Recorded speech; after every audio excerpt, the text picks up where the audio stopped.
Hey everybody, what's going on? Welcome back. This is Nick, and I am here with my good friend Chris Logan. Chris, how you doing today, man?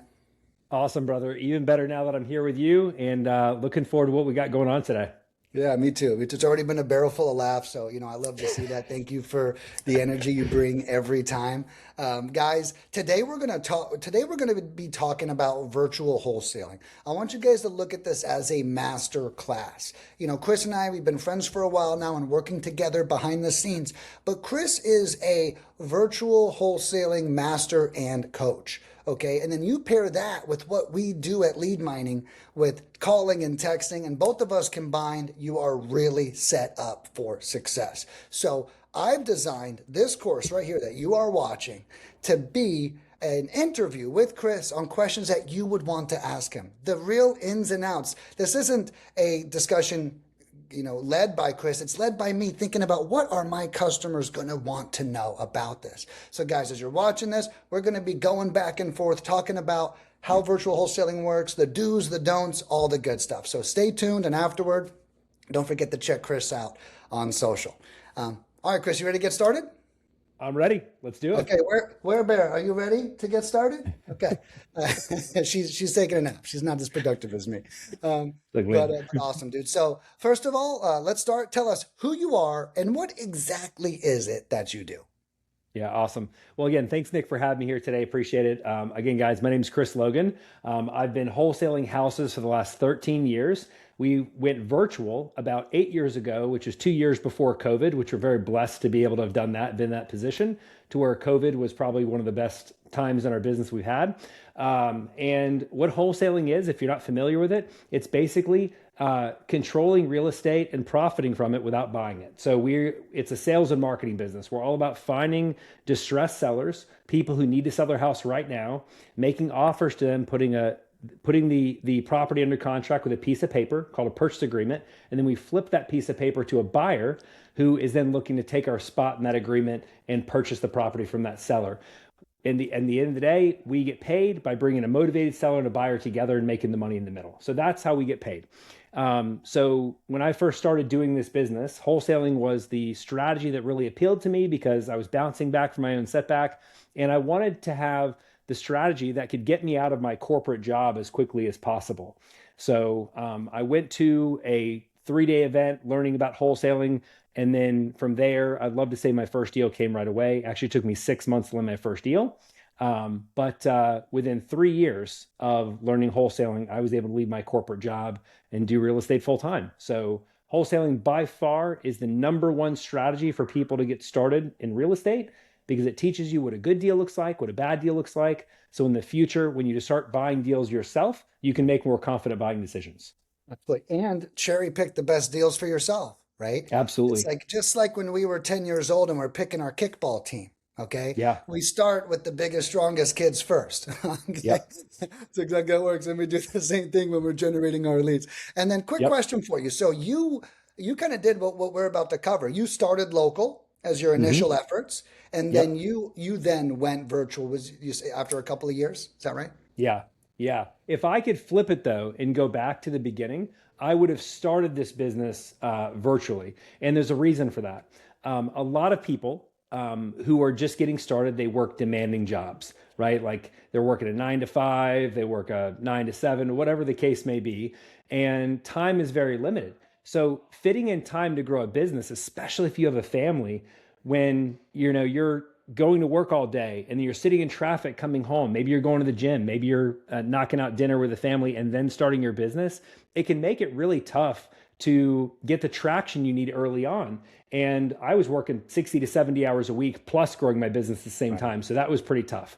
But with virtual, it saves you a lot of time because you're not getting in a car driving to sellers properties at night. You are running this entire business from home, and I can't wait to dig into that and share with you Yeah. guys how that's possible. No, and you know what else is really cool about that too is the system, the acquisition system I teach my clients in my onboarding course. One of the main principles of it is it helps replicate the person to person feel while being virtual, right? Because I Yeah. think that the biggest argument I think often against virtual is, but when I'm at the dining room table with them, it works so good. Yeah, that is Yeah. agreed to. But now let's not have that be our only option. How do we duplicate the dining room table feel? And so, my one of my courses, my onboarding course, focuses on giving a virtual lead that in-person style experience too, which I Yeah. think is something, super important. Okay, Totally. great. Well, dude, all right. So the first question, so tell me, what are the benefits of virtual wholesaling?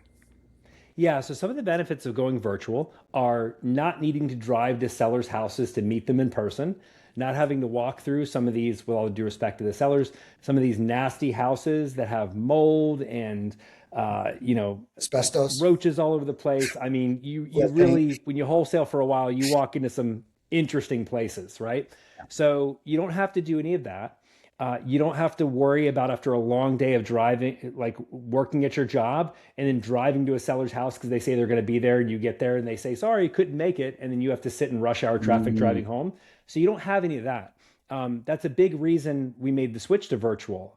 When we were local, we were going on like 15 appointments a week. My wife was just exhausted from going on those appointments. And that's when we're like, okay, there's got to be a better way. So that's when we experimented doing this over the phone. And again, with virtual, you're not captive to your own local territory. So if you live in a territory that's not very good for wholesaling, maybe it's too rural. So you have a lot of sellers but no buyers, right? Maybe it's hyper competitive like New York, California. You're not prisoner to those types of areas where it can be really tough and non-newbie friendly to do your first deal, Yeah, or even do deals consistently. So right. you just have more options. And then if they change the rules and regulations in your state to where you need a license or it makes it more difficult to wholesale, you can simply just jump to another territory. So virtual allows us to be fluid in this market that we're in right now. No, yeah, I think that that's brilliant, and I'll give everyone real quick while they're watching. If you're in any of these 7 markets I'm about to give you, you're going to want to go virtual. Okay. So here we go. What I'd call the 7 hottest markets in America. And hot doesn't mean what you think it means. Hot means there's thousands of other people doing the same exact thing. That's actually what it means. Miami, Atlanta, Orlando, Dallas, Houston, Phoenix, and Southern California. Okay, so Mm. if you're in any of those markets as your home market, you should implore going virtual. And I'm about to make another statement I know you're going to love, Chris. What I tell people all the time is choosing your market is choosing your difficulty. Mm. Okay. If you just picked up a basketball and you choose Phoenix, that's like choosing Michael Jordan as your opponent. Okay. You go up against Michael Jordan your first 2 months playing basketball. Guess what? You're never going to touch a fucking basketball ever again because you're going to lose confidence and you're not going to feel good because we chose a really high difficulty play. So, to piggyback, what Chris is saying is going virtual is allowing us to choose our difficulty, not just based off of our vicinity. Where we live may not always be the best place to go virtual. What do you think about all Yes. that, Chris? Totally. Yeah, because there are certain areas that are harder to do deals than others. And why start hard if you don't have to? In the beginning, you need to go on like easy mode, right? You need to go Right. into a territory that's a bit easier to get deals. And something that Nick and I are very aligned on is sometimes these territories can be right on the outskirts of a major territory like Houston, Orlando, right? It can be counties that surround that where maybe you capture the cash buyers from those big territories. They still buy in those areas, but you don't have that hyper competitiveness where it's so hard to get deals. So it's kind of the perfect combination there for getting started and being able to at the same time capture that demand too. Yeah, that's right. And I tell my clients the same thing. If you don't want to leave your market, we have to go outside of it, right? If it is one of Yeah, those. And then we're still protected because that market's so hot that those buyers are okay with the 40-minute away property. And they are. Houston, if anyone knows Houston or Dallas, I mean, you have to drive 30 minutes just to go to a Walmart at a place like this. Like there's such big land masses. So Hmm. it is a lot of these people, they're no stranger to commuting to a property that they Yeah. that they do own as well. I think that's a very good point. All right, so I'm trying to think, So the next thing would be, we talked about some of the benefits. I love that you're not wasting time after work. I can really relate to that. I had a customer tell me a while ago, Nick, I want to be an entrepreneur, but my boss hates me, my wife doesn't respect me, and my kid doesn't even want to hang out with me. And I told him exactly what you said. I said, well, just so you know, brother, if you start this entrepreneurial journey, those relationships are only going to get more strained, not less strained. Because in Yeah. your free time, exactly what you said, now you're going to get off work and work your second job for 3 hours. How's your wife and kid going to feel then? So I think it's really super important that you try to respect that time as much as possible. We're not in a car commuting. We're not dealing with tasks we don't want to do. We are returning as much of that time to our family as we can, while trying to better our lives as Yeah, well. for sure. Yep. Couldn't All right. agree more. Why don't you tell me, are there any downsides to going virtual? Talk to me about, when don't we go virtual, or what are the pitfalls to look for? Yeah. So there are some pitfalls to going virtual, right? So one of the things you mentioned earlier is, being able to get contracts easier in person, right? So there is a much higher contract acceptance ratio. Like if you make an offer to a seller in person, your chances of getting that deal under contract are higher than it is making offers over the phone, right? So what we typically see, if you're local to sellers and you're meeting them in person, you should probably get 75% of your offers accepted if you're meeting people in person. If you're making offers over the phone, roughly what we typically see when it comes to offers accepted is somewhere between 30 to 50%, right? Is around, but 30% is like a really, really good number to be able to get offers Yeah, accepted over the sure. phone. Yeah. One The in flip three. side of that is you're making a higher volume of offers, you're meeting a higher volume of sellers, Right. and you don't have that time in the car spent. So that is one advantage to going local, is that you have that. The other downside to wholesaling virtually is that you don't physically see the property in person, right? And sometimes that can make more people more comfortable to make offers, is when they physically go in the house, they see the repairs, and they can meet the seller and they kind of see what's going on and really get a good idea of the motivation there.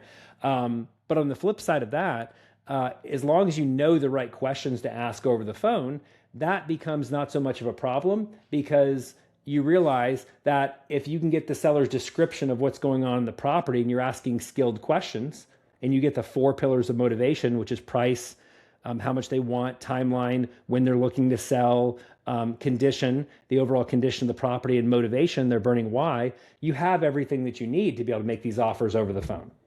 So some other downsides of virtual are the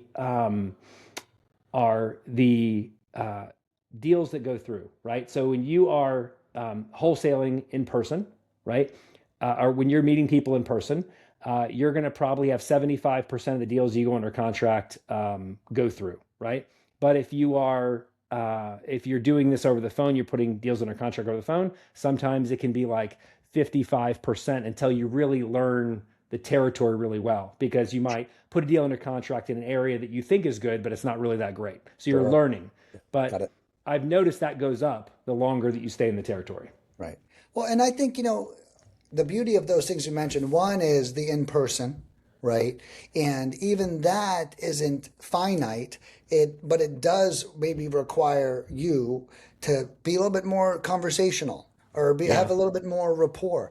In my course that I alluded to earlier, I talk a lot about getting the seller to love you and showing them that you have integrity, showing them you do Yeah. what you say you're going to do. You know, they're in person, very often it's easier to respect someone because you have their image, you have everything else. But Yeah. if we can do a great job at conveying who we are over the phone, that Yeah. first one of wishing we were in person starts to dissolve a little bit. We're like, well, Yeah. I've actually gotten very good at projecting who I am over the phone. I'll give one little example. I Hmm. was a restaurant manager for 13 years. When a customer had an issue, I could walk over to the table and look empathetic. Oh, I'm so sorry that happened. Let me get that corrected for you right now. Okay. Then when I started working virtually myself or remote, right? Which doesn't exist in restaurants. I got a corporate job and I'm now talking to people on the phone. I realized all those skills I created on an in-person interaction, all the empathy I could show, all of my energy was no longer a tool I could reach in and grab, right? And I was Yeah. like, shit. But what I did learn is I learned to convey all those skills over the phone, right? Yeah. Now, to your point, it takes some time, and the longer you do it, the better you get, right? But Yep. it's just something really to consider that it requires us just to lift a different muscle. Now, instead Yeah. of going face to face, which by the way, it's easy to glorify the in-person close, but it's also very awkward to slide a Yeah. contract over to somebody and say, "Hey, here you go." So it's Yeah. like you're also skirting some stuff and you're losing some stuff. But remember that all of these downsides can be overcame either with skill or natural talent or better processes as Yeah. well. One of the things too that I've noticed that's a big difference between local and virtual, and why it may be easier for people to start with virtual, is because when you're first getting started, a lot of people have these limiting beliefs, right? I'm too old, I'm too young. What if they're going to know that I'm brand new to this and I haven't done this before, right? So sellers are looking at everything when you pull up. They're looking at the car you drive. They're looking about your body language, how you carry yourself. They're looking at, you know, like where your eyes go into their property when you first walk in, like what you look at. Do you look surprised? Like, and these things can subtly offend them, right? And That's right. so what I love about the phone is there's far less variables to be worried about. All they care about is, can you solve my problem? That's Right. it, right? That's That's right. it. So it really simplifies things. A lot of people think local can be easier, and while there's some advantages to local, there's just far more variables on the virtual side that you have to really work through. And you really just focus on one thing, like talking with sellers and like solving their problems. And I find that it's much easier to get deals over the phone. No, that's a great point. And to summarize that is you are under much less scrutiny over the Hmm. phone, right? And I Yeah. think that's what it comes down. You have much less things that you could do. I mean, we've all been there. We have a 20-minute talk and you're like, "Oh, my fly was down." Oh my God. That doesn't matter over the phone. It doesn't Yeah. matter if your fly's down over the phone, right? And that's a simple example, but that stuff does matter, right? And Yeah. so I think that's a really good thing. Well, you have way less to get right. You don't have to worry, oh, my Hmm. pants were tucked into my sock by accident, or oh crap, I'm not wearing my good shirt. We don't have to worry about all that scrutiny when Hmm. over the phone. It's more about results at the end of the day. I think that's a great lesson for everybody to remember. We have enough obstacles in this business, right? And that's one of the big perks of going virtual. We need to minimize those obstacles as Yeah. well. Well, Yep. and that's actually the next question I was going to go into. So let's dive into that. And you gave us the first tip of, but when starting out, what do you think is better, virtual or local?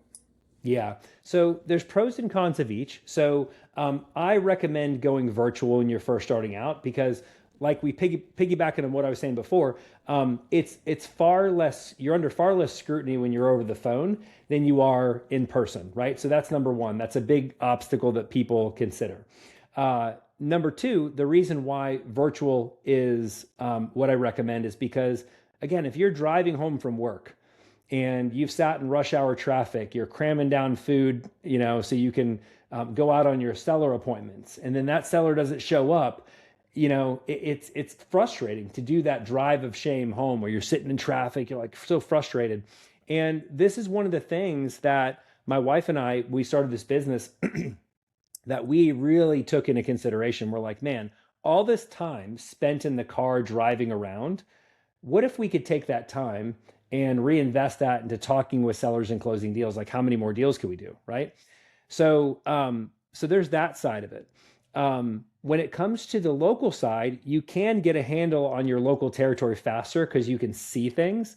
But on the virtual side, if you have boots on the ground, you have someone that you've partnered with that's like a local realtor in the area that's looking at these properties for you, you can get that information from them already, right? And so there's far less moving parts when it comes to virtual because, again, you can do this from anywhere. You don't have to be in the local territory to do deals. You can do deals from home anywhere in the country.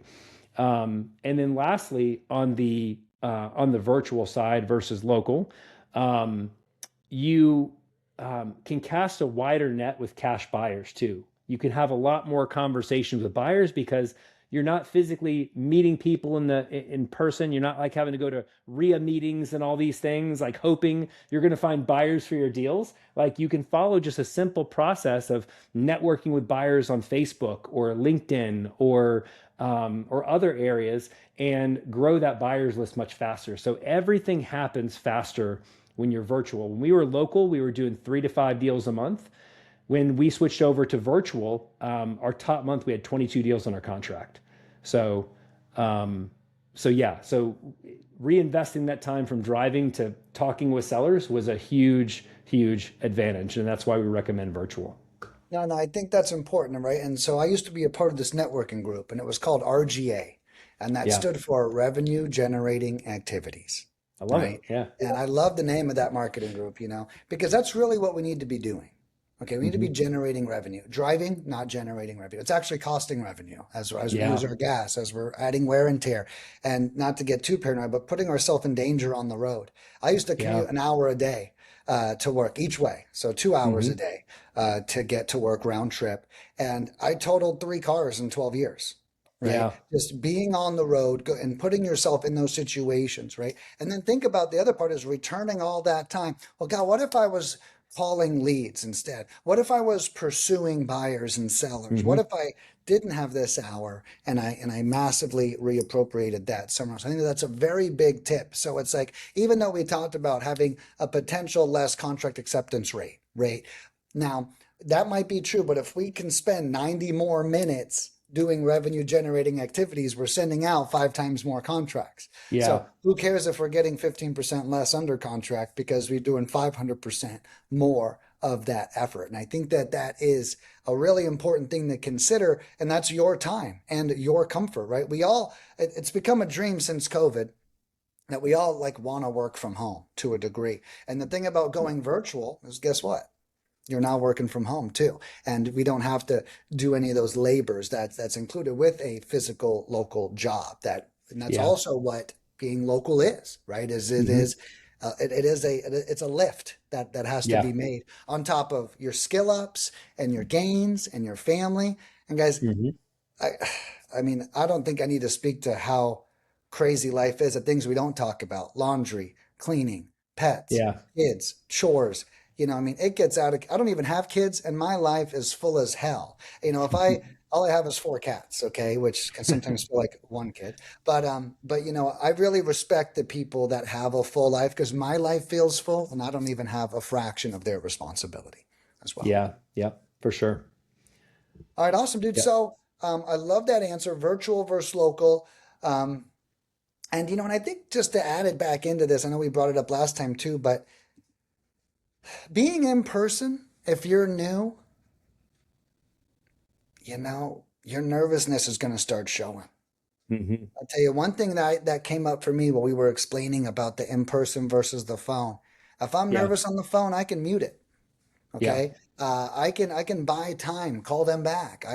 There's so many things I can do. If you're in person and you get asked a question you don't know the answer to, boom, spotlight's on you, baby.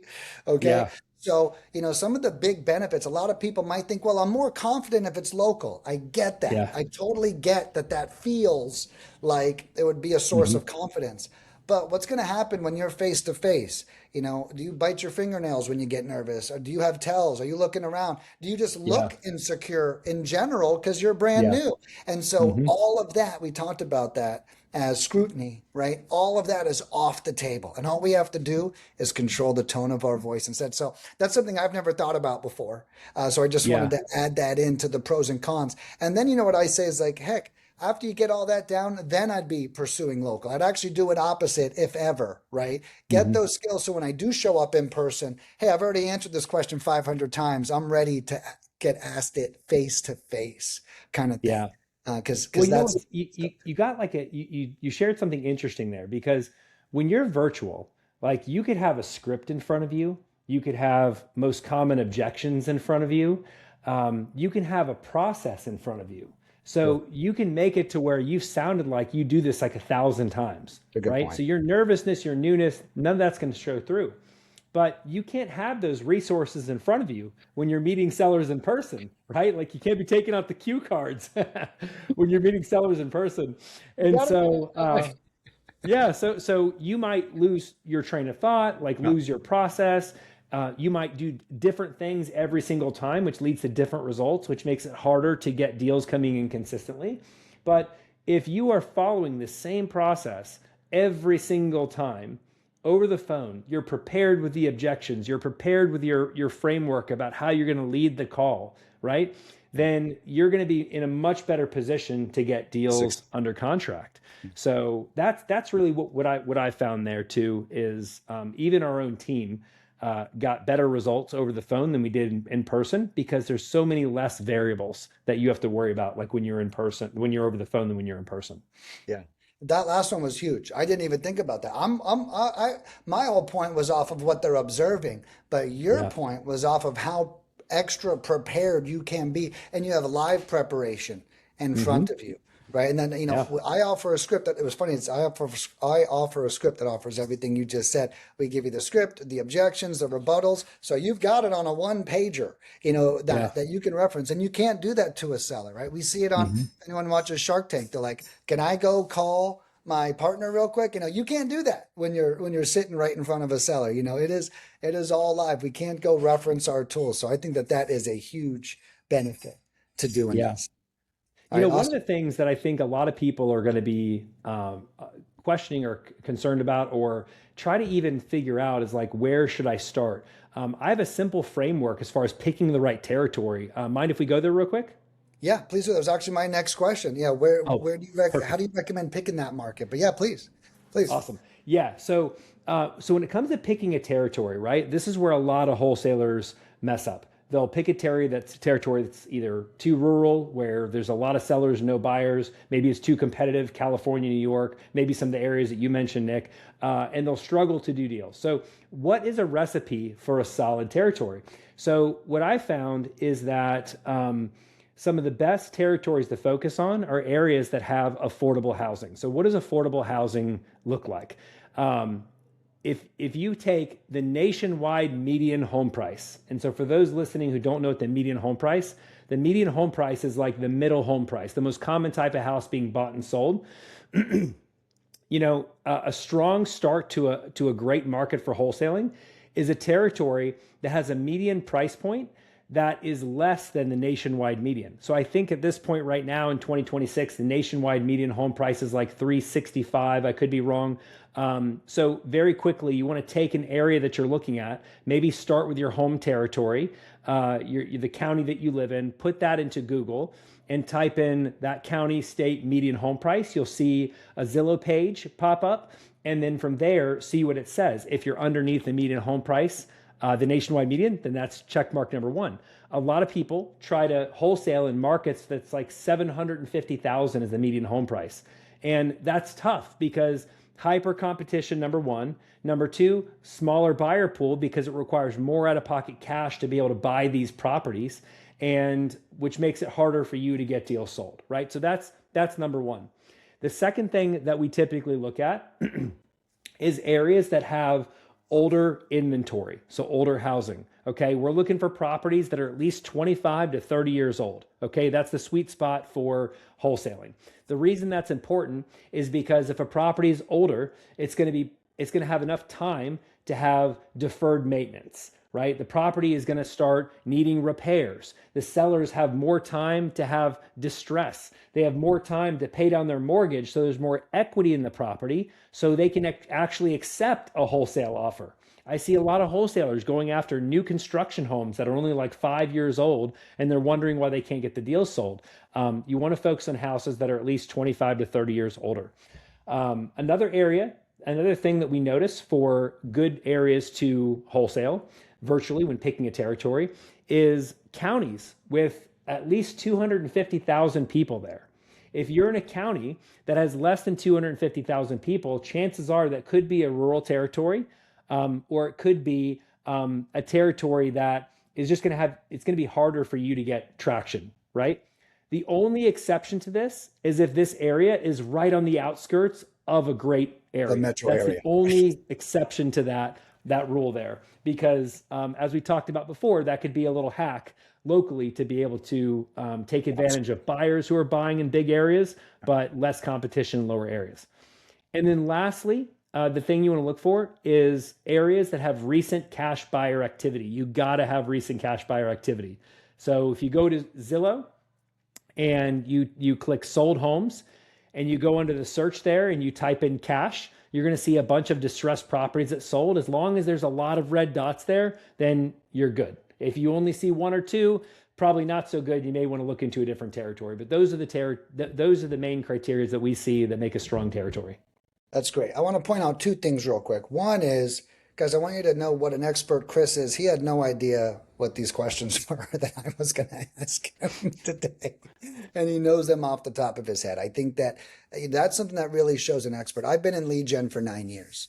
And one thing I've learned over the years is when I meet other professionals, when they can't answer questions that they didn't know were coming, it does cause me to think adversely about them. Chris, I think you're crushing it. I loved all those answers, and I'm going to now support a couple of them. One, I love Sure. what you said about below the median home price. I never even thought of that piece of advice, but that protects you from a supersaturated market. Why? Because supersaturated markets have the law of supply and demand.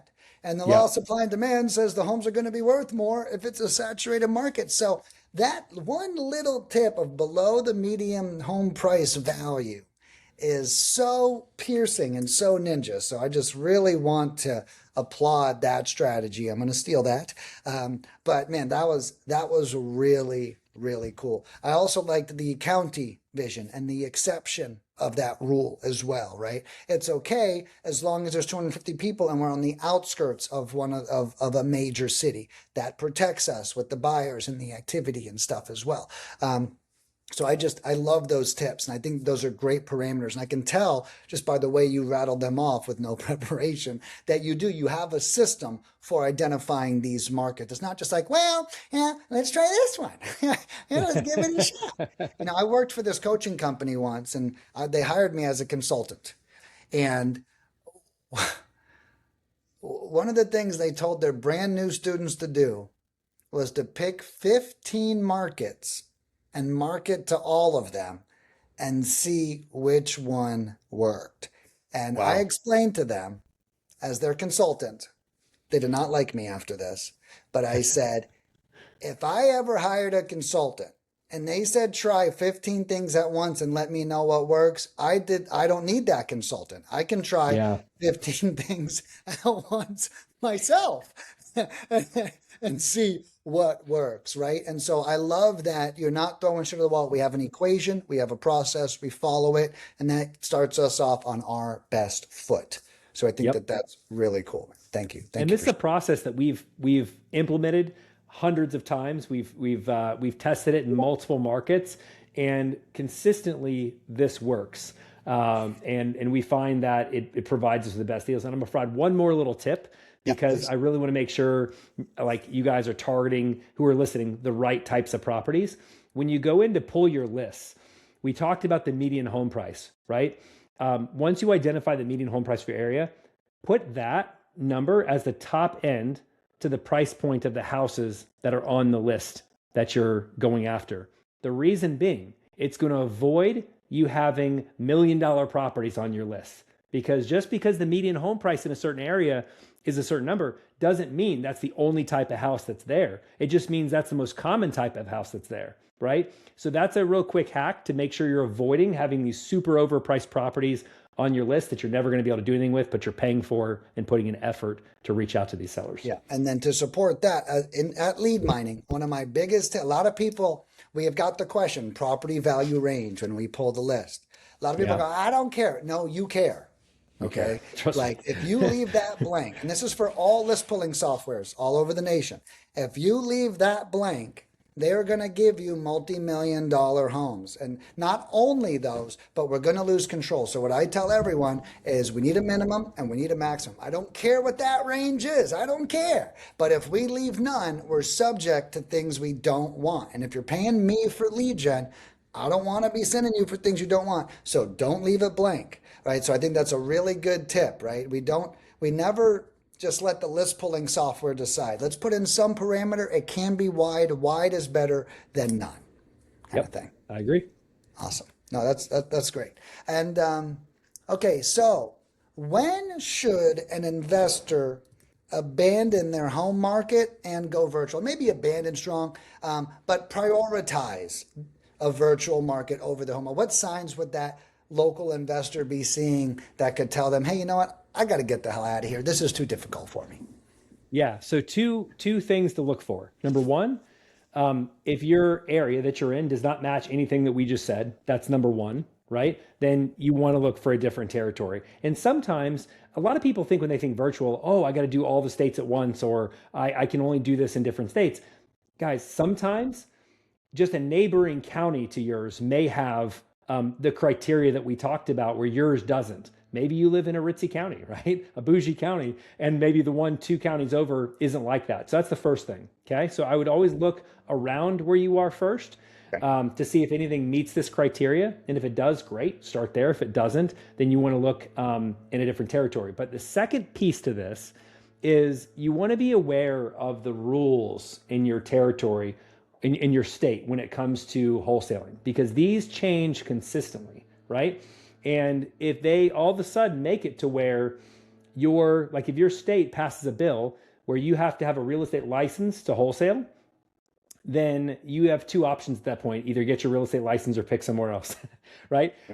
Or the second piece of that is if they put regulations in place that make it to where wholesaling is going to be challenging. There are certain states where you have to disclose to the seller that you're wholesaling the property and that you have to give them 30 days with a right to cancel. They could wake up one morning and cancel any reason, even even outside of the inspection period, they can cancel for whatever reason without your signature. So that's not very good. The other thing that we've seen is sometimes states require you to give an appraisal to a seller or tell them to get an appraisal before you make an offer. So it's not like that everywhere. There's just certain states that are like that. And if you could have the option to not worry about that, then why wouldn't you, right? So really those two things, the rules and regulations, and then the checklist that we just talked about for picking a territory. Yeah, absolutely. And, I'll even add in there, so many people call me and they go, Nick, man, it's been a struggle and, the leads, they've been tough. And I go, where are you? They're like, Dallas. Like, yeah, guess what? Found the problem. Yeah. Okay. I found the problem, right? And simply put, when we're new, we need low-hanging fruit. Yeah. Okay, if I were to simply compare this to actually a fruit picking operation, I'm brand new. I can't buy a cherry picker that lifts me up 50 feet in the freaking air to get that. I'm actually just hiring tall people because that's the lowest fruit. And so once that low hanging fruit is gone, in places like Dallas, there's no low hanging fruit. Everyone's been reached out to by 50 other investors. They have what I call investor fatigue, And I make this joke to my clients all the time now. I said, you're the 50th investor they've met. I said, imagine if 50 Mormons came and knocked on your door.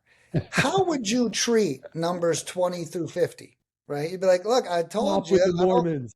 Yeah, it's like, hey, we talked about this, guys. Do you have an internal note-taking system that you could not come over here for? And what the point is, you lose your patience. So let's say you're in one of those hot markets I named earlier, the 7, Orlando, Miami, Dallas, Houston, Phoenix, Southern California. Let's say you're in any of those and you're like, oh man, these people are really grumpy. Oh man, these people are really difficult. They're grumpy and their difficulty is hurting your confidence. You're over here saying, oh, maybe this isn't right for me. Maybe just like I said earlier, you want to play against Michael Jordan your first week touching a basketball, you're not going to want to play basketball anymore, okay? Because you're going to feel so low that you're going to be like, I can never make it. No, you just started in an area you shouldn't have. And one thing I tell everyone, and this is a secret lesson that I'll squeeze in here, confidence is everything. Managing your confidence is the most important thing. Take it from me. I have peaks and valleys of my confidence all the time. And anyone who's being honest with you, they do too.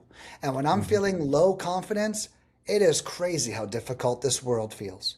I don't even call it depression. I call Yeah. it low confidence because that is Hmm. what it is. And then I think, what have I done? Or what am I doing to improve my confidence? And what have I done to decrease it? I'm always looking at life in this way.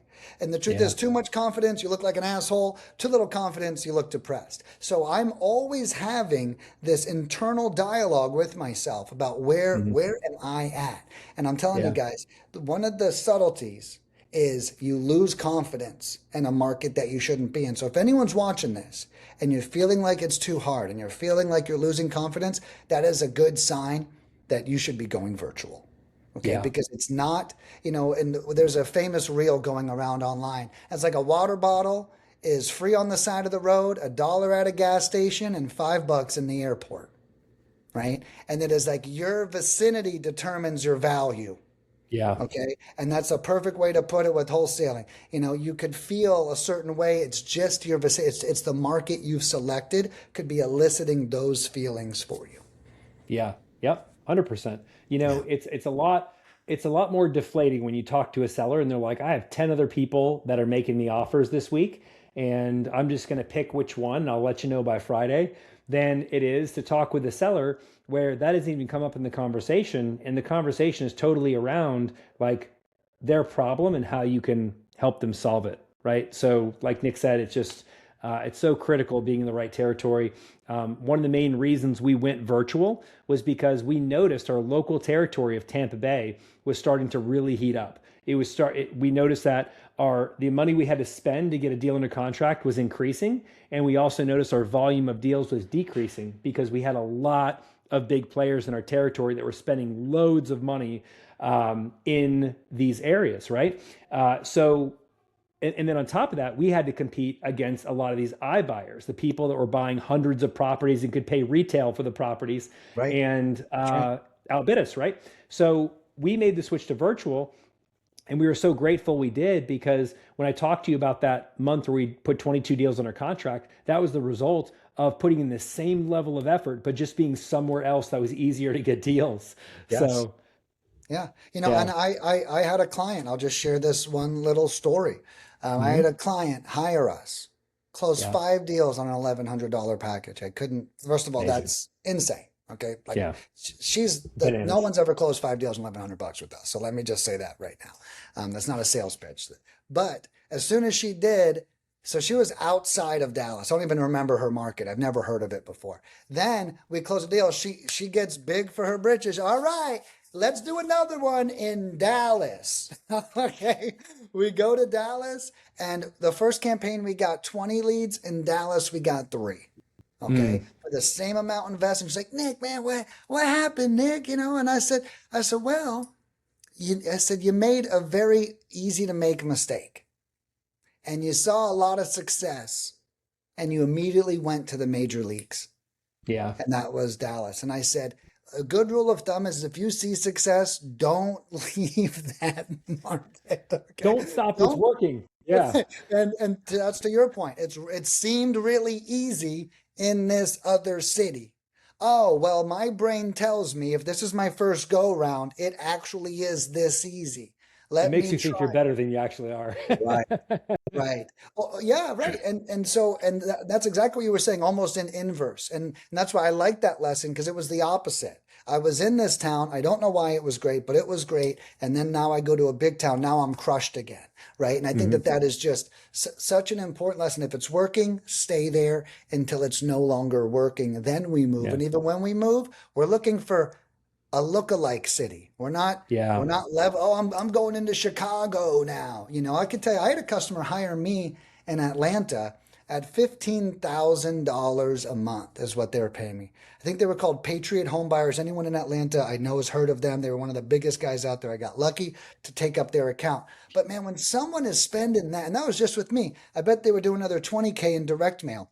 The Yeah. downside of these other markets, that's that low hanging fruit that they're eating up. Their volume is crushing the amount of volume you have to do now. When your Yeah. competitor's reaching out to 50,000 people a month, your 2,000 people is nothing compared to what they're doing. So it's what's making it more difficult is the competition, investing all that in. And and they're rising the tide. And if your boat isn't big enough, you're Yeah. not ready for that as well. Yep. Totally. Awesome. Yeah. Well, speaking of A boats, the lot of next people one. don't, yeah, a lot of Right. people don't take that into consideration. They're like, they just like, oh, well, I just want to go here because I like this area. So they Right. put a lot of feelings on where they want to go because maybe they have friends there. Maybe they eventually went on rentals there. And they're Right. like, Yeah. oh, I want to buy my next house there. I hear a lot. yeah, I'm I've like, always great. wanted to own houses there. And it's like, Right. they're mixing feelings with emotion. And one of my mentors a long time ago said, data, not drama. You focus on the data and avoid the drama. When you use data to make decisions, you make great decisions. When you use drama to make decisions, like involve feelings and things, that's where the wheels fall off the wagon. So Yeah. Right. Yeah, no, absolutely. And I love that data, not drama. And that's what I try to tell my clients when they come to hire me. I say, look, I can tell you how I think this market's going to go, but mhm. only until halfway through the campaign or after the campaign do we actually know what is going to go. So I can give you my prediction, but after we do it, we will actually have data that backs predictions moving Yeah, forward. So just had a woman want to hire me in a pretty saturated market. Whenever someone does that, I say text messaging only, because with the saturated market, a text is great because we know that they read it. We know it got sent to their phone. They don't have to pick up. I'm not fighting with all the other cold callers there, kind of thing. And I said, here's my estimate on what you're going to get. But that's just an estimate. I said, I've been wrong. Sometimes I'm wrong in your favor. Sometimes I'm wrong and not. But we don't really know. And I'm super transparent with even my clients about that. But we got to test, right? I mean, marketing is all hypothesis until we do it. it Now, is.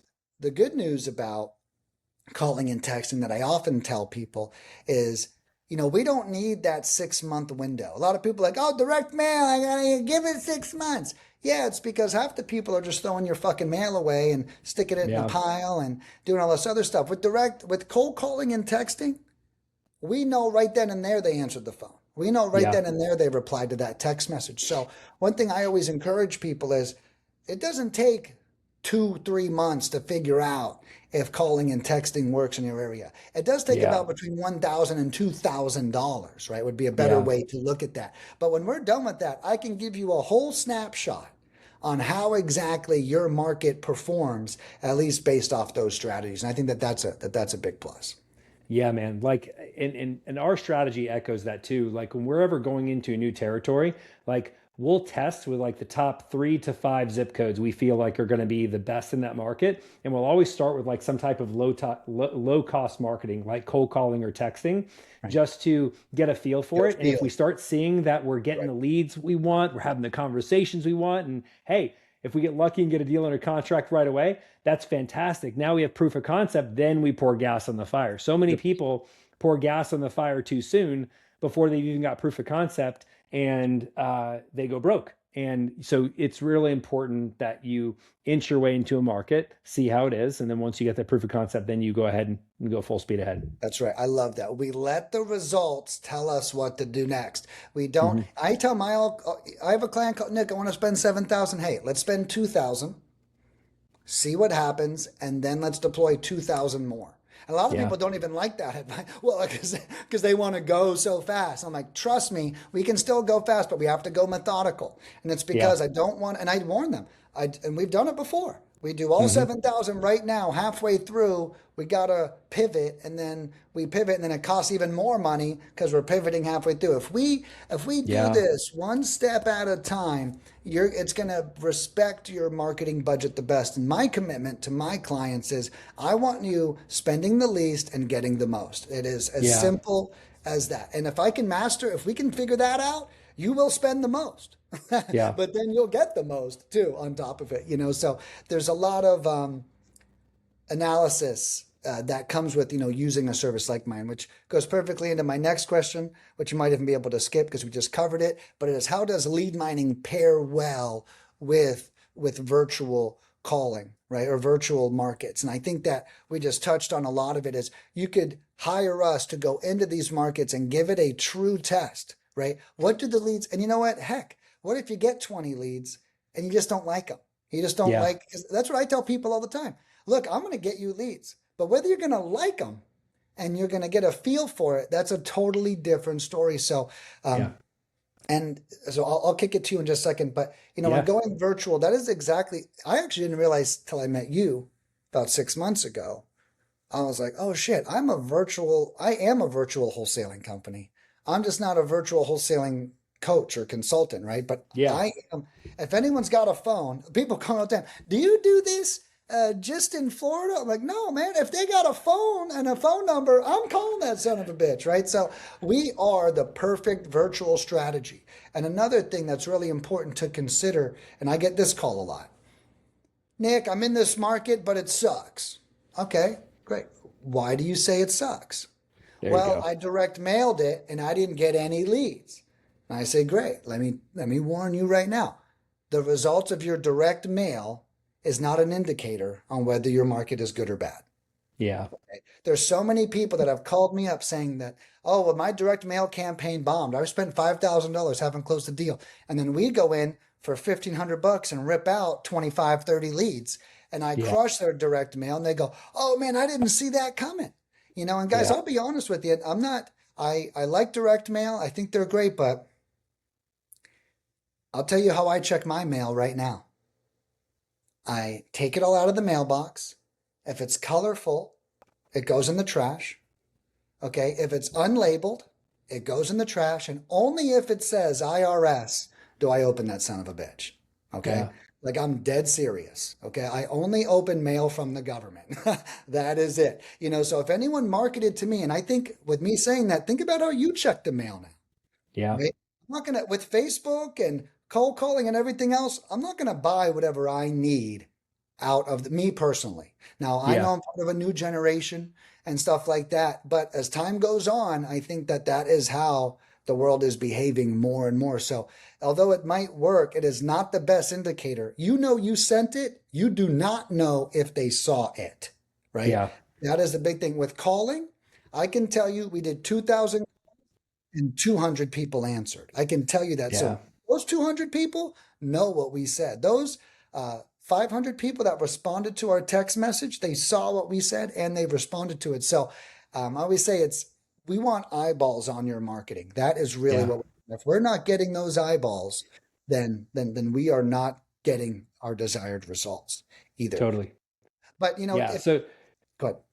yeah, so the reason that we work with lead mining pros, and the reason we start with cold calling is because piggybacking on direct mail for a second, direct mail is an advanced strategy. It comes down to like what's written on the postcard, what color is the postcard, what list are you pulling, what frequency are you sending to that list. There's a lot of variables with direct mail, Right. right? And I've sent out a direct mail. I've sent out 10,000 pieces before and then just realized I forgot to put the phone number on the direct mail piece. Did Thank that happen? God the direct mail company I worked with was awesome. And we worked with them a lot and they credited me a little bit, but I still had to eat half that mailer. But long story short, if you are just getting started in this business, there's a lot of, or let's say you're trying to scale too, right? Like there's a lot of different types of marketing channels that you can do.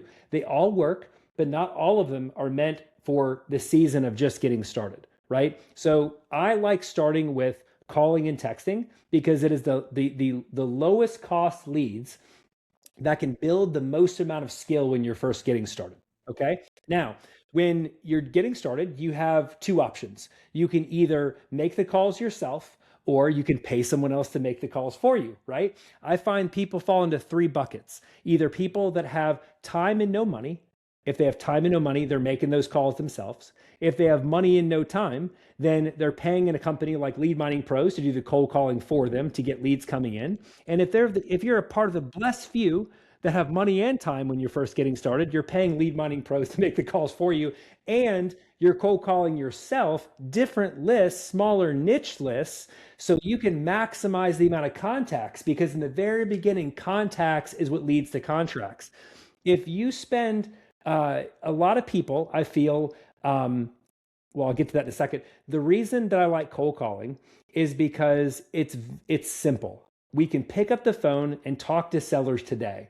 I used to send out a lot of mail, like 30,000 pieces a month, and we'd send them out, and then we're just kind of twiddling our thumbs waiting till that phone rings, right? But with cold calling, we can talk to people today. We can have conversations with motivated sellers today, and we can put deals under contract today, right? So that's the reason I love it. And that gives you your proof of concept. Then, once you've really gotten proof of concept, you're closing deals consistently, you're making money. If you want to layer on top of that direct mail, PPL, PPC, and all the other PPs that are out there today, you can do that, right? But start with cold calling, get that proof of concept, reach sellers quickly. It gives you instant access with sellers.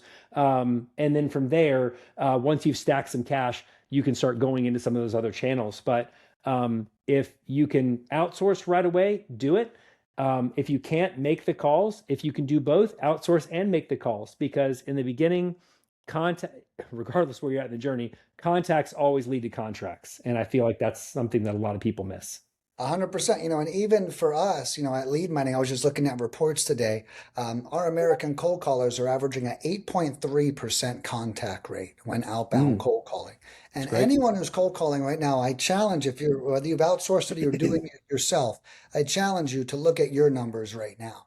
It is very hard to get a great contact rate. One of my biggest competitors, I have clients come to them from them all the time, and I asked them to share their stats because I normally become good friends and stuff just like we did, and 2.3% contact rate, right? So Mm, if you terrible. think if we're at 8.3, I'm having 4 times more conversations with leads, right, than they are. And like to your exact point, I've learned the exact correlation of contact rate to success. If I'm not getting people on the phone, we're not sending leads over to you, right? And that's Yeah. something that's very important. Another thing I'll comment on is the direct mail piece. One of the reasons why I loved calling and texting over direct mail was the same thing. I hated the idea of paying money and then waiting in suspense Yeah. for a call to come in. One reason why I chose cold calling 9.5 years ago. So a lot of people, I'll give the short version of my story. I wanted to be a real estate investor. I went home to cold call. I cold called myself. I went live on Facebook every day for an hour a day and called live in front of the world. And that's how I held myself accountable. And one of the reasons why I chose cold calling is, and you guys can probably already tell by my over exuberant energy, is I fucking hate sitting around. Okay. I don't want to wait the suspense. I want my skill to be able to intervene and improve my results. Right. And with direct mail, like you said, it just comes down to color and wording. With cold calling, I can buy multiple phone numbers. I can call. I could have a great script. I could have a great attitude. I could have great energy. I could I could beat the house in casino terms, right? Because my skill can supersede my obstacles, right, that Yeah. exist. When direct mail definitely works, definitely high quality leads, right? Less of them, but they are high quality. But there's all that, but it is kind of a skill-less approach. And I've learned over the years, if I can gain skill, then I can beat the house. And that's what I Yeah. need to do every time. And truthfully, I'm super fucking frugal. Okay. So everything I pursue is lowest cost, highest volume. And then I create a process to handle that volume. Everything. Exactly. Yeah. Yeah. Yeah. No, for 100%. sure, man. And I remember when we first switched over to cold calling, it was kind of like the cheat code for us because I didn't realize at the beginning of my journey, I was like, wait, I don't have to have sellers call me. Like I can call them because I I'm can not a beat very them patient to guy it. either. Yeah. I don't have Yeah. to So wait. Right. yeah, so that was really big for me. And I think that a lot of people too have a gross misunderstanding of what it takes to get a contract. Like I have people that come to me and they're like, Chris, I'm so frustrated. I'm not doing deals. And I'm like, okay, what are you doing? Well, I'm sending out postcards. Got it. Okay, so how many postcards are you sending out? They're like, I'm sending out 150 a month. And I'm like, dude, that's going to take you 10 years to get a deal. So Right. so cold calling allows you to get feedback very quickly to understand your numbers. Like, okay, I need to get 100 no's out of the way before I can get one yes. Okay, so there are my numbers. So if I want to get two yeses, I need 200 no's. If I need three yeses, I need 300 no's. And so it's just easier to grow. And then when you're at the point where, or maybe you're starting out in the point where you can have lead minded pros call for you, they give you they give you the numbers as far as what it's taken. Like, okay, you spent $1,000, like this is what you've gotten back. So if you want to double your result, all you got to do is double the money, right? So that's an oversimplified way of growth, but at the end of the day, like the whole point is you can't grow what you don't track. A lot of people want to get to a deal a month consistently, 2 deals a month consistently, 3 deals a month consistently, but the issue is they're not tracking their progress. And because of that, they're throwing a bunch of activity down a black hole that'll never yield a result, and they're going to remain stuck. But it's when you get that clarity, when you have spreadsheets coming from Lead Mining Pro showing you this is what you've spent, this is what you've gotten, you can get that guidance and being like, okay, so how do I get more of this result? Well, you just do X, Y, and Z. I love that. And I just wrote it down. KPI clarity, right? For those who don't know what Yeah. KPI means, it basically means statistic or a key Hmm. point indicator, right? And one of the things a lot of my clients don't realize we do for them is I deliver KPIs daily and weekly, and all my Hmm. clients can meet with me and I will actually break down the KPIs and what they mean for them. I'll tell them, hey, Yeah. this is good, this is bad. Hey, if you want to know why your campaign's doing great, the KPIs will tell us why it's going great. If you want to know why it's not going well, the KPIs will tell us. And I think KPI clarity is something that's very important. And we do, and when we're new, it makes sense to look over the minute tracking, right? But when you get into it, like I have, you realize that the numbers average at a certain time. And when they average and we have a process, we can then add in predictions, right? Yeah. And that's what's really important. That's why I was just saying we have an 8.3% contact rate. Our company wide average right now to generate a lead is one lead in every 191 dials, which is Mm, now that's on the American side. On the foreign side, that's it's great. one lead in every 355 dials. Okay. So, and I share that. I'm just proving that we track our KPIs, and again, the predictability starts to come out. We start to, even when we are tracking things, what I tell a lot of people is, even if you don't know why you're tracking it, that's fine. Wait till it spikes or dips. And then as soon as that number spikes or dips, we go, oh shit, something happened this week. We find out what happened. And then, oh, that's why I'm tracking that number. So every time that number spikes, it means this happened. And every time it Yeah. dips, it means, so it's like, and you guys can, I'm like a mad scientist when it comes to KPIs. So, I love that point. But Chris, first of all, this has been awesome. I feel like I never talk about my business from this angle. If that makes sense. I never really Yeah. do. I'm always like in the lead. I'm in the weeds of the leads all the time. And there was like a lot of strategy here, so that was really cool. But tell us, what is it like working with you A to Z if we were to do that? Yeah, great question. So if someone's looking to either land their first deal or their next deal virtually, and they're looking to gain some confidence and clarity behind their systems, the first thing that we're going to do is, first of all, get a good understanding as far as like where you're at, right? So where are you at? What are the obstacles that you've been facing? Then from there, once we have a good idea as far as the obstacles you've been facing and where you're at, we're going to have an onboarding call that's going to really walk through the plan that you need to get started customized to you. A lot of times people will go and they'll hire a coach, they'll invest in a course, and it'll have a lot of general information in there, but nothing like customized to them based on their personality, their schedule, so they can see the results as quickly as possible. So that's what I'm really big on, number one. So creating that customized plan. Number two, we're going to hit on the three pillars of success in this business. Number one, it's growing a cash buyers list really quickly. So to help you understand like how to grow a cash buyers list, because that is the foundation of growth as a virtual wholesaler, right? When you have that foundation of cash buyers that you know that are going to buy deals, you've had conversations with them, and you know how to do that to where you can find out what they're looking for, it becomes really easy to get deals closed. You can just go find what they're looking for and bring it to them. Wholesaling becomes a lot easier. The second pillar of growth that we have is showing you how to get leads coming in consistently. Now, we work a lot with lead mining pros to help you guys generate those leads, but we're going to be digging deep as far as like what truly makes a motivated seller. A lot of wholesalers have confusion around this, so we're going to help you with that, and then show you how to get leads coming in consistently. And that last piece, the third piece, is navigating conversations over the phone. How to make sure that you're starting a conversation with a seller, you're handling the leads, you're being a good steward of the leads, and you are starting the conversation, ending the conversation where you want, and you're never leaving money on the table when it comes to those calls.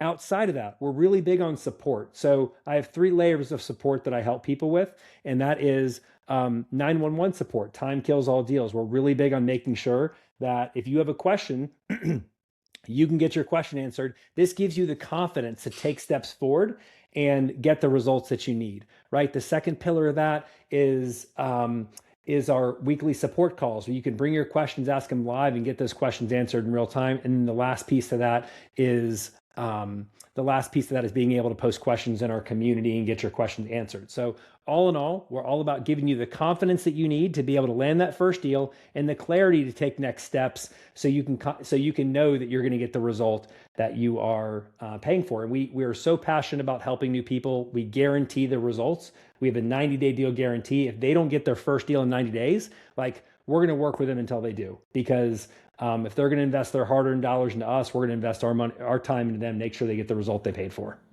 I love that. That is, I love that because it shows that you've got a system. And the truth is, if you're following and what you're saying in a reverse way, that is, if you are following our process, you are going to get a deal within 90 days, most likely. And if you don't, if you follow it, then soon after that, you will. And I have something very similar at Lead Mining. That's why I created my course, which is there is a lot you've got to get right on your side. But if you do it, the numbers will work in your favor, right? If we don't do it, and that's the beauty of working with experts, is the same way we're telling you guys to track KPIs and look for predictability. We've seen that with people we've worked with. Right? Yeah. I know, like, I have a saying at Lead Mining for my cold callers.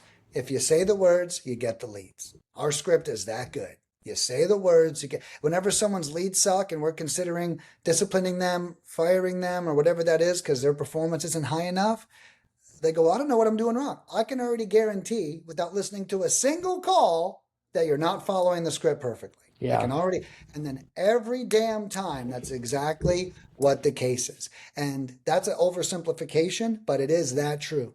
You do the actions, you get the results. You say the words, you get the leads. It's that now. It's not as easy as it sounds, guys. I'll share with you all right now. There's a reason why a lot of us work for somebody else, and it's because we will let ourselves down if we're given the chance to. Okay, so it's easier to say for you to do what your boss says every day than for you to get up and do what you think you should do every day, right? So, like, really think about that. It's easier to let ourselves down than our boss, is really the kind of grand scheme of things. So when it comes to this, we may sound like it's easy, and it is, as long as you're good at holding yourself accountable. But if you don't do the things, if you're not good at keeping commitments to yourself, this will be a little bit harder. And that's one of the things that I try to teach people, and I can guarantee Chris does too, is I try to get you into the habit. We try to get you into the habit of actually following the process. Like, I know your kids have soccer. I know your wife has to talk to you. I know all this stuff, but we have to call the damn leads too. I know there's 1,000 reasons why we don't have the time. But so I just want to share, although we're talking about how easy it is, a lot of it does lie on you at the end of the day. But this is why you come to support. Like my course, I simplify everything. My course ends at the contract. Get it under contract, you go right back to somebody like Chris, right? So, like, my course is not closing deals, but it's lead to contract, and that's the lane I own. But I also respect that it's not necessarily easy, and we have to look at who we are. And we have to change a couple of things sometimes whenever we do this. That's actually the hardest part. It's not closing deals. It's how about it's changing who you are so you can close deals. Yeah, totally. Yeah. And one little thing that Dr. Joe Dispenza always said for any fans out there, he said, because one of his teachings is exactly what I just said, become the person and you will have the life, right? Yeah. You cannot get the life without being the person. Okay. I mean, that is a stone cold fact. And one of the things he said was one day after one of his seminars, someone comes up to him and she goes, well, how come I'm not living on the beach in Aruba? And he said, well, ma'am, because this personality that you just showed me does not belong on a beach in Aruba. That's why. And, the truth is, I get where that woman's coming from, but I really get where he's coming from. So we were told our whole lives to dress the part we want to get. In Yeah. this case, think of it as we're dressing our mindset. Are we really prepared for the work ahead? Right. Yeah. And then if we are, and you make that commitment to yourself, you're going to see huge results. Yeah, totally. Couldn't agree more. I mean, your mindset that you have over the phone is going to dictate your results. If you're calling these leads and you're like, oh man, another seller asking full price, eh, another You seller psych that's not yourself up. motivated, Yeah. like, Yeah. guess Yeah. what? You're not going to have success with that lead, Yeah. right? But if you approach every lead with like hopeful anticipation, like, man, I got a motivated seller lead. This is amazing, and you call them and you make it all about solving their problem, less about your needs, man, like the difference is night and day that you can get on the phone. That's right. And one of my quotes for that is leads aren't dead, you kill them. Boom. Okay. Love it. That's right. The lead doesn't die, you kill it. So what you didn't throw it a life raft. You didn't say the right words. And it's not like I'm not blaming you, but what it is, it's about taking personal responsibility for saying, Ownership. Yeah. did I ask? One of my biggest things is, well, Nick, they said they wanted this much for the property. And then I have one simple question, and you can steal this, Chris. I go, great. Then what did you say? Yeah. Oh, you just hung up the phone. Got it. Okay. Yeah. Well, that is killing the lead, right? We've got a bunch of questions we can ask. Well, how'd you come up with that number? And one of my favorite questions is that's kind of playful. Oh, I would love for this house to be worth more. Tell me about some of the features that Yeah. makes it worth more. And that's like, hey, I'm on your side. Let's go, Yeah. baby. Is there a mountain range or a lake on the Yeah. property? But yeah, so there's a lot of things we can do, and it's really about that ownership. Uh, Yeah. but but bro, we're gonna wrap this bad boy up. This has been awesome. I can't believe we've been going for over an hour already. It really flew for me. Hopefully everyone else feels that way. But why don't you tell us, how do we find you? How do we get in touch with you? I'll of course add some links, but go ahead and Yeah. tell us how do we get in touch with Chris Logan after this? Yeah, so the best way to find me is on Facebook. My username on there is Chris Logan REI, and it's the same across all platforms. I'm the most active on Facebook and Instagram. If anybody has listened to this and they're thinking, "Hey, I'm looking for guidance to land my first deal, do deals consistently," you can also go to virtualwholesalingmadesimple.com, and then from there complete an application. I don't take on everybody, but if you're brief in your if you're detailed in your responses and I like what you have to say, I'll consider bringing you on as a client, having a conversation, seeing if we're a fit. But I'll look forward to connecting with you and seeing how I can support you on the journey. Rock and roll, bro. And thank you, man. This has been awesome. I'm so excited to publish this. And yeah, I look forward to doing more with you in the future. Awesome. Same here, brother. All right. I'll see you, dude. Have a good one. Yep. Talk soon. You too.